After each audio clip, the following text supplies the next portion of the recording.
Bonjour et bienvenue, je suis ravi de vous retrouver pour cette nouvelle édition de votre JT Lozère.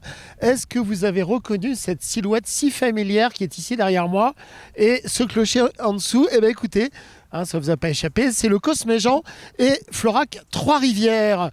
Nous sommes donc sur cette nouvelle édition de votre JT Lozère. Juste avant de regarder les brèves et les reportages, je vous propose comme à l'habitude de commenter, de liker et de partager.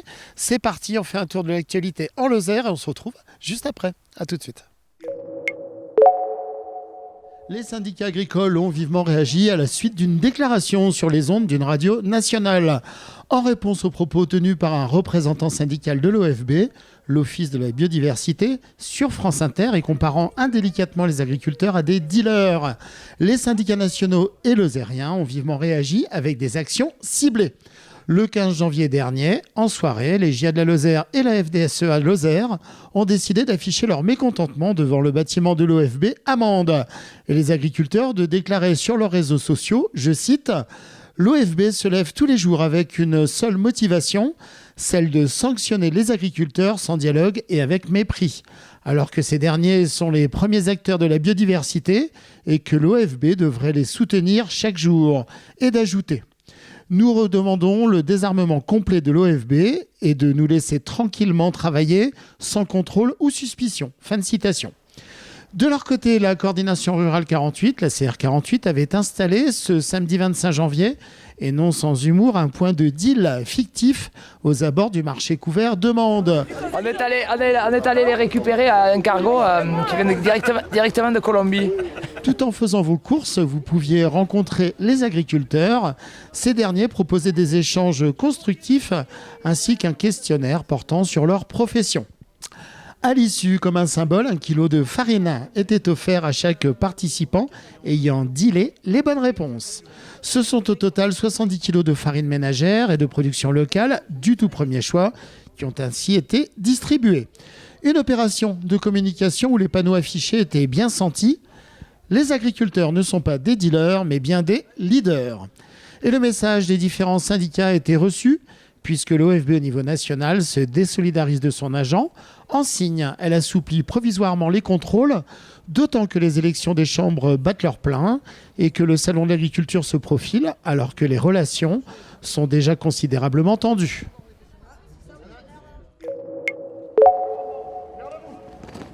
Ambiance solennelle le samedi 18 janvier dernier, place du Foirail à Mende. Les pompiers de Lozère étaient à l'honneur à travers la traditionnelle cérémonie de la Sainte-Barbe.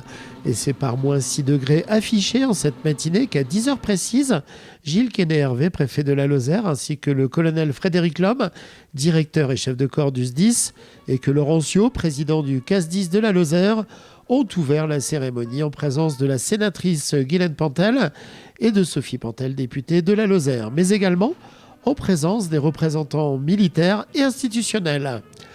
Après le passage en revue des unités présentes, monsieur le préfet a lu un message de monsieur Bruno Retailleau, ministre de l'Intérieur. Je cite « En ce jour de Sainte-Barbe, je tiens donc à réaffirmer au nom du gouvernement notre engagement à vos côtés. Vous êtes les visages de cette solidarité française qui fait la force de notre pays et votre dévouement force l'admiration de tous. Chaque intervention que vous réalisez, chaque vie que vous sauvez, s'inscrit dans l'histoire collective de notre nation, marquée par le courage et le sens du devoir. » Mais qu'est-ce que la Sainte-Barbe, c'est la patronne des pompiers. L'histoire nous viendrait d'une légende datant du IIIe siècle où Barbara, une jeune fille convertie au christianisme, fut enfermée dans une tour par son père qui la décapita de rage. Ce dernier fut alors foudroyé et réduit en poussière. Depuis, de nombreuses professions en rapport avec le feu ou la foudre se sont placées sous la protection de la Sainte-Barbe, surnommée la Sainte du Feu. La cérémonie s'est poursuivie avec la remise de distinctions, mais également dans le cadre de la réorganisation territoriale, ont été nommés 6 nouveaux chefs de compagnie. Pompiers volontaires, infirmières auront été distingués, puis pour clore, c'est le grimpe avec l'excellence de nos pompiers en milieu périlleux qui auront été mis à l'honneur. La cérémonie de la Sainte-Barbe 2025 se sera achevée par un moment de convivialité où les récipiendaires accompagnés de leurs familles auront pu échanger et partager ce moment fort où l'engagement et le dévouement sont inscrits dans l'ADN de nos sapeurs-pompiers lozériens. Sainte-Geneviève est la sainte patronne des gendarmes et c'est bien plus qu'une tradition qui a réuni la grande famille de la gendarmerie le 24 janvier dernier. Nombre d'entre eux étaient présents, non seulement pour les atours de cette journée marquante, que pour assister au temps fort de la journée. Exactement. En Lozère, d'autant plus où nous sommes particulièrement proches des citoyens, du territoire, de notre population. Et donc nous sommes d'ailleurs particulièrement contents de voir que les gens ont répondu à notre appel et de pouvoir partager avec eux ce moment de cohésion. La Lozère est sécurisée par 2 compagnies, celle de Mende et celle de Florac, appuyée par un escadron de sécurité routière qui complète le dispositif mis en place sur le département. Il faut souvent expliquer que si on a des bons chiffres, c'est grâce à leur travail et à leur présence qui est aussi dissuasive. Et qu'il ne faut pas, en tout cas, c'est vrai qu'il y a des besoins, puisque aujourd'hui dans le pacte républicain, c'est aussi essentiel que dans tous les territoires de la France, on puisse avoir une réponse opérationnelle de proximité en matière de sécurité. Voilà. Mais il ne faut pas venir, et en tout cas moi je me battrai au niveau du budget et puis de ce qui pourrait venir par la suite. En tout cas je me battrai pour le maintien de toutes les forces de sécurité sur le territoire. En Lozère, tout se passe bien. Nous avons une délinquance qui est maintenue et nous sommes fiers de cet état et nous aurons à cœur et nous continuerons à œuvrer pour que cela reste un pays où il fait bon vivre et où le sentiment de sécurité prévaut. Cet événement s'inscrit dans la tradition. Il reste un moment solennel et fédérateur. Pour les 270 gendarmes affectés en Lozère, ils sont épaulés par une centaine de réservistes. Profondément attachés à ces traditions ainsi qu'aux valeurs d'humanité, de courage et de dévouement incarnées par cette figure emblématique qui est Sainte Geneviève. En effet, elle est célèbre pour avoir sauvé à plusieurs reprises Paris de la destruction et de la famine. Donc aujourd'hui, c'est un moment particulier pour la gendarmerie où en fait c'est un moment où nous réfléchissons sur notre engagement, nous repensons à toute l'activité de l'année et également sur nous nous projetons sur l'année à venir et sur tous les objectifs et c'est surtout également un moment de cohésion pour toute la gendarmerie, un moment pour nous retrouver tous ensemble et c'est important aussi dans notre quotidien. Alors que les gendarmes et leurs invités avaient pris place dans la cathédrale, c'est à 17h précise qu'a débuté la cérémonie religieuse célébrée par le père Christian Michel. Sans me livrer à des raccourcis inopportuns ou hasardeux, ce qui est attribué au Christ ici, peut-être, me semble-t-il, rapporté à une autre mesure et plus sommairement à votre profession, à votre statut de gendarme. Durant la célébration, la prière du gendarme, un autre temps fort, aura marqué cet instant de communion. Il ne me semble pas malvenu de vous confier cette lumière sur vous-même, cet appui pour l'intelligence et pour le cœur. À l'issue de la messe et après la photo souvenir sous le regard bienveillant du pape Urbain V, le cortège s'est rendu à pied jusqu'à la place du Foirail, les porte-drapeaux ouvrant la marche. Les autorités civiles et militaires les attendaient à l'espace événement pour les discours officiels qui furent l'occasion de faire le point sur les actions menées, les objectifs, mais également ce fut l'occasion pour la colonelle Marie-Béatrice Tonani, commandant du groupement, de réaffirmer les valeurs de la gendarmerie. La colonelle a également ponctué ses propos en témoignant son soutien à ses troupes, d'actives et de réserve, sans oublier les conjoints et les familles des militaires. Depuis que je suis arrivée en Lozère, je peux mesurer à quel point nous sommes tous dans un excellent état d'esprit et je vous en remercie. Ce moment privilégié est aussi l'occasion de faire avec vous un point de situation. S'en sont suivis de nombreux intervenants, dont le procureur qui, non sans humour, a déclaré « Et c'est l'évêque d'alors qui fait conduire la chasse de Sainte-Geneviève sur le parvis de Notre-Dame et 103 addicts sont guéris après l'avoir touchée.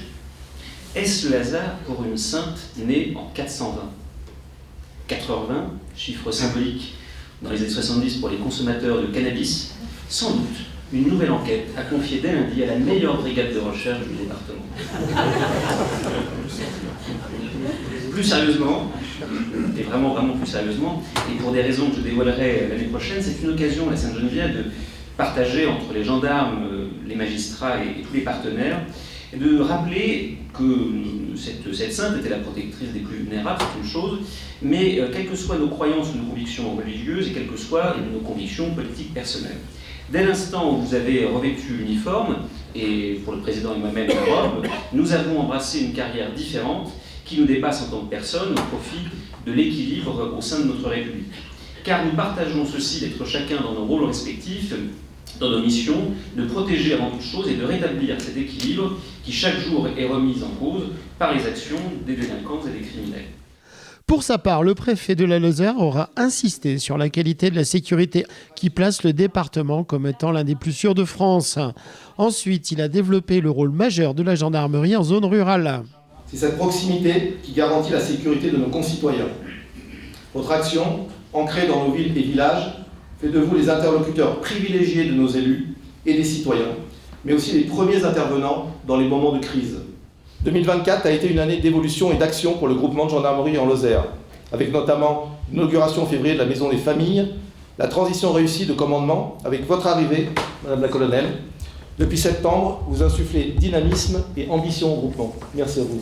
En conclusion, Monsieur le Préfet aura aussi réaffirmé le soutien inconditionnel de l'État envers les gendarmes, mais également envers la police nationale, la police municipale et la police de l'environnement. Les défis à venir en 2025 seront nombreux, mais je sais que vous saurez les relever, car vous incarnez cette République qui ne recule devant rien et jamais pour protéger ses citoyens. Je tiens à vous adresser ma profonde reconnaissance pour votre engagement quotidien. Soyez assurés de ma confiance, de mon total soutien et de mon amitié. Que cette Sainte Geneviève soit l'occasion de mettre une fois de plus à l'honneur cette grande famille qu'est la gendarmerie. Vive la gendarmerie nationale, vive la République, vive la France.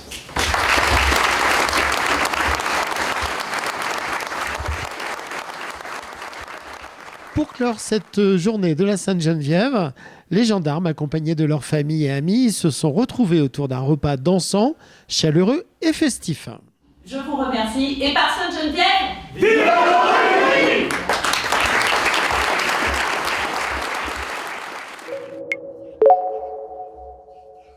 Au cœur des Cévennes, s'il y a bien des priorités pour les élus, c'est de prendre soin des plus petits de leurs administrés, les boutchous.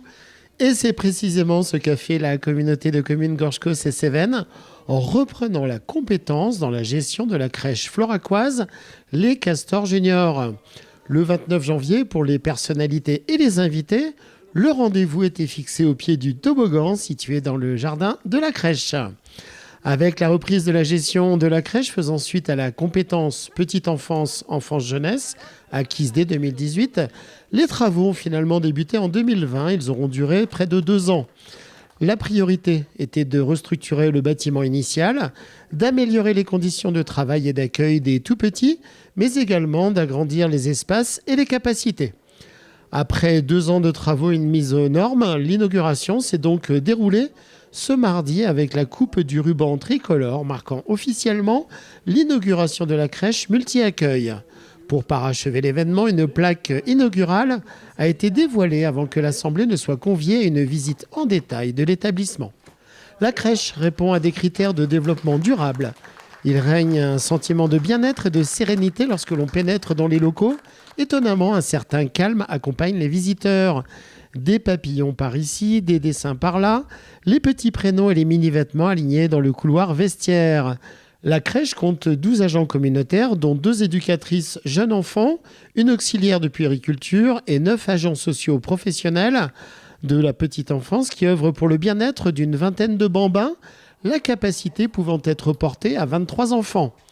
Les tout-petits sont chouchoutés alors que les plus grands font des espiègleries et des galipettes. Ils redécorent copieusement les vitres de la salle à manger sans se soucier des visiteurs qui découvrent des lieux généreusement équipés, tout comme l'espace aménagé en un lieu d'accueil parents-enfants. Il a vu le jour dans l'extension. C'est un espace de rencontre et d'échange sur la parentalité, mais aussi une salle de mise à disposition des acteurs de la petite enfance, comme le relais petite enfance. Le LAEP, c'est un lieu intergénérationnel et multiculturel qui rencontre un véritable écho, surtout auprès des néo-ruraux. À l'issue de la visite, les officiels et les invités présents se sont rendus dans le foyer des aînés, où avait été installé un pupitre pour les discours et une table pour la signature d'une convention territoriale globale. Le président de la Comcom Gorge-Caux-Cévennes, Henri Couder, aura précisé que les travaux auront coûté 833 000 €, financés par l'État via la DETR pour 415 000 €, par la CCSS pour 175 000 €, puis 27 000 € par la région Occitanie pour la partie géothermie et l'extension. Le département de la Lozère, la SDE et l'ADEME et les fonds européens Leader auront permis de boucler le budget et de préciser que la communauté de communes s'est autofinancée à hauteur de 161 000 € hors taxes. Le président et Flore Théron, première vice-présidente et maire de Florac Trois-Rivières, ont rappelé l'importance de ces actions menées par la volonté politique de la communauté de communes, sans quoi ce projet n'aurait pas été possible, et de souligner l'importance de la synergie et de l'implication de tous les acteurs afin de permettre la concrétisation de projets essentiels pour la population. Les discours se seront poursuivis avec Laurent Suot, président du département, M. Heredia, représentant de la MSA Occitanie, et Nicolas Perrin de la CCSS de la Lozère. C'est une réalisation qui concrétise notre engagement collectif envers les familles de notre territoire et l'avenir des enfants. C'est Madame Valérie Fussien, sous-préfète de l'arrondissement de Florac, qui aura conclu les discours avant la signature d'une convention territoriale globale. Cette convention a pour but en un seul document de réunir tous les organismes apportant des aides destinées à la petite enfance et aux plus jeunes dans des actions de coordination entre les associations et les acteurs du territoire. À l'issue de la signature de la convention, s'en est suivi un moment de partage et de convivialité.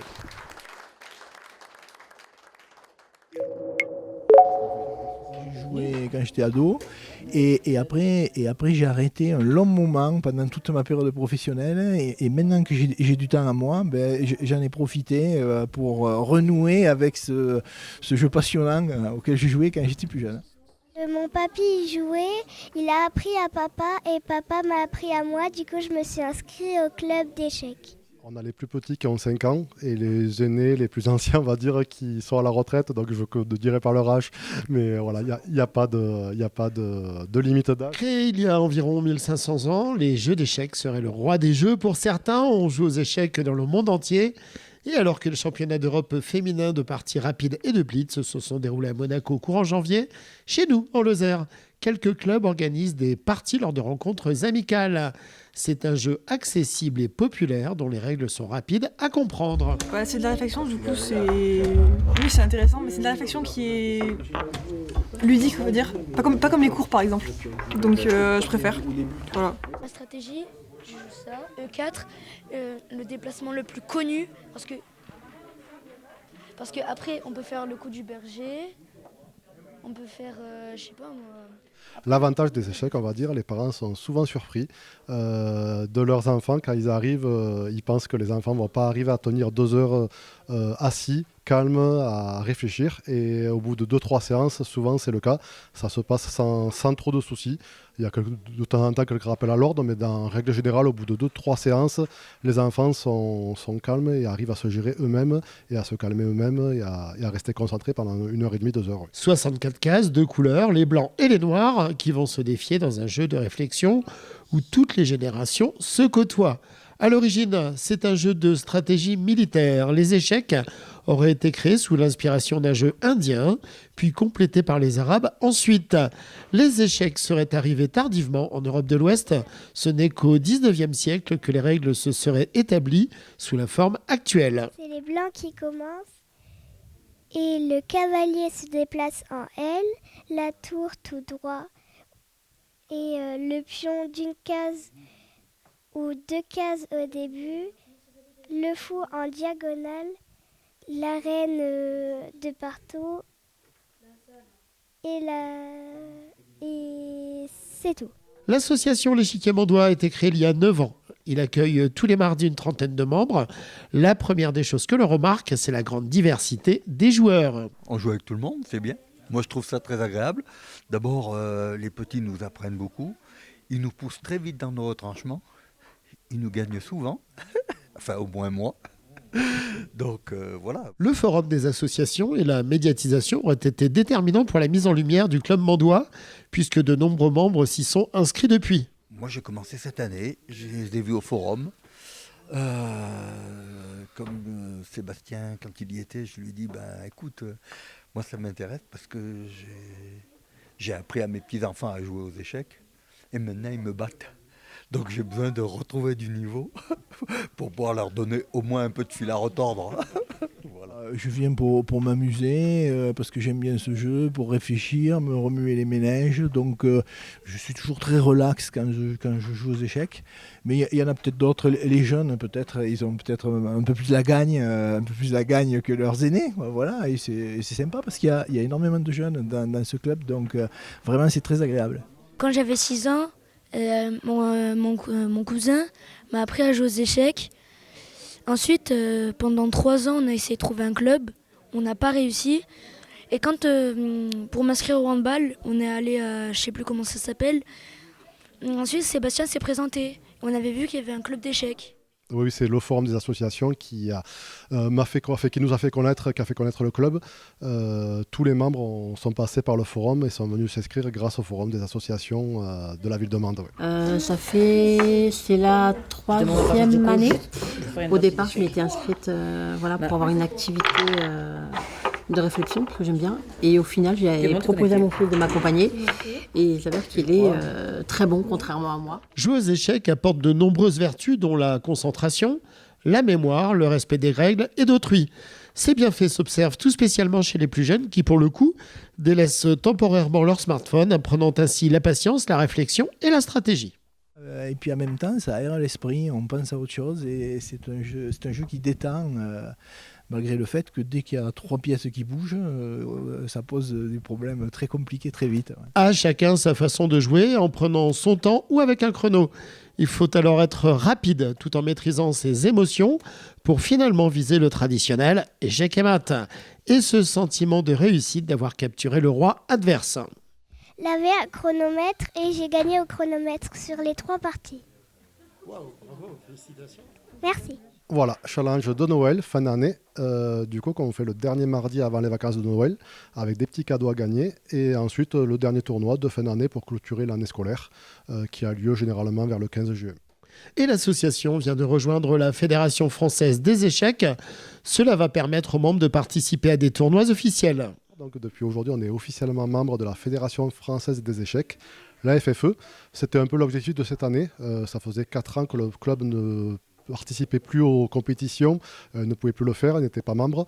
Donc du coup, on a fait tout ce qu'il fallait pour que l'année prochaine, on puisse commencer les compétitions. Pour adhérer à l'association, il vous en coûtera 25 € à l'année. Alors, pourquoi ne pas viser beaucoup plus loin avec des tournois de la fédération en régional dans un premier temps et espérer pourquoi pas remporter une belle position sur le podium sans avoir été mis en échec par les adversaires.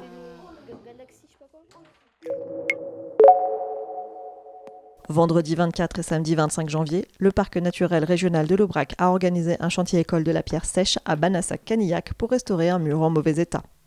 Le long du chemin de Stevenson, une vingtaine de bénévoles étaient rassemblés, curieux de découvrir le travail de la pierre sèche auprès de Pierrot Leclerc, artisan formateur de l'association des artisans bâtisseurs en pierre sèche, qui a encadré le chantier. Pierrot Leclerc s'est installé comme artisan bâtisseur en janvier 2022 après avoir passé avec succès son diplôme à l'école professionnelle de la pierre sèche à l'Espinasse. Depuis que le projet des chantiers écoles a été lancé par le parc naturel régional de l'Aubrac, près d'une dizaine de projets ont ainsi été menés. Et l'enthousiasme des bénévoles ne faiblit pas. L'idée étant d'apprendre puis réutiliser les connaissances acquises chez eux. Des connaissances qui peuvent ensuite servir pour des terrasses personnelles par exemple ou dans d'autres filières telles que l'agriculture, la restauration de murets. Le samedi 25 janvier s'est déroulé à Mende l'Assemblée générale de l'UNPI 48, comprenait la chambre syndicale des propriétaires immobiliers de la Lozère. La directrice de l'ADIL 48 est intervenue lors d'une conférence pointue concernant les subtilités du bail rénov et du DPE.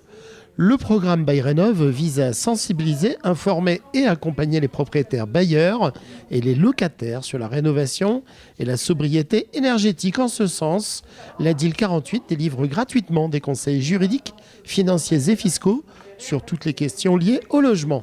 À l'occasion de l'Assemblée générale, l'association lozérienne l'UNPI 48, la Chambre des propriétaires, a signé un partenariat Bail Rénov avec de nouveaux partenaires. Pour rappel, l'association a pour objectif de défendre les intérêts des propriétaires, des bailleurs et des occupants. Je voulais tous vous remercier pour votre venue ce soir. Vous souhaiter une bonne année pleine de sérénité, de joie et de santé pour vous et vos proches. Vous remercier aussi pour votre investissement, les uns et les autres. Voilà, ça c'est important et c'est ce qu'on va pérenniser encore en 2025.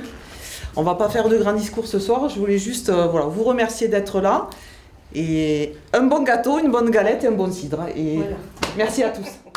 La saison de la galette des rois touche à sa fin et comme le dit si bien la chanson, j'aime la galette quand elle est bien faite. Je vous laisse terminer le couplet, surtout quand c'est la présidente qui les a confectionnés, et ce à l'attention des membres du bureau et des partenaires du comité de la Ligue contre le cancer du département.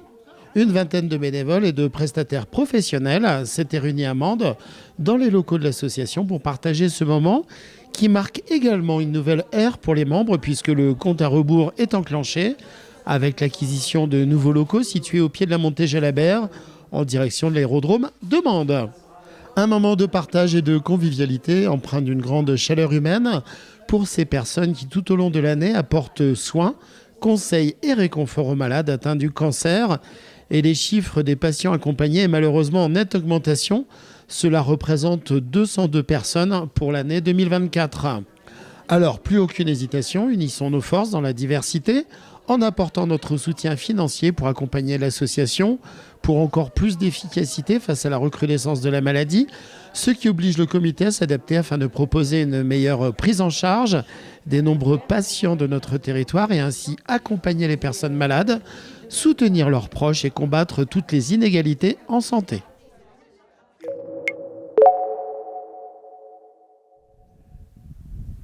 Et voilà, nous arrivons déjà au terme de cette édition de votre JT Lozère. Je ne saurais vous rendre l'antenne sans vous parler d'un concert événement dont votre chaîne est partenaire, ça s'affiche sur l'écran. Un concert événement donc organisé par la délégation militaire départementale de la Lozère. Il est au profit des blessés en opération et des familles des soldats morts au combat. Ce concert a lieu demain soir, donc le 31 janvier à 19h30. Ça sera au Théâtre de Mende et votre chaîne est partenaire. Il reste encore quelques places. Je ne saurais que trop vous inviter à participer à ce concert. Bien entendu, vous pouvez joindre la rédaction de votre JT en vous adressant à l'adresse qui est ci-dessous, rédaction@kwz-lozère.fr. Sur ce, je vous souhaite une très belle soirée. Je vous dis à très très vite. Prenez soin de vous. Nous, on se retrouvera le jeudi 13 février ailleurs en Lozère. À bientôt.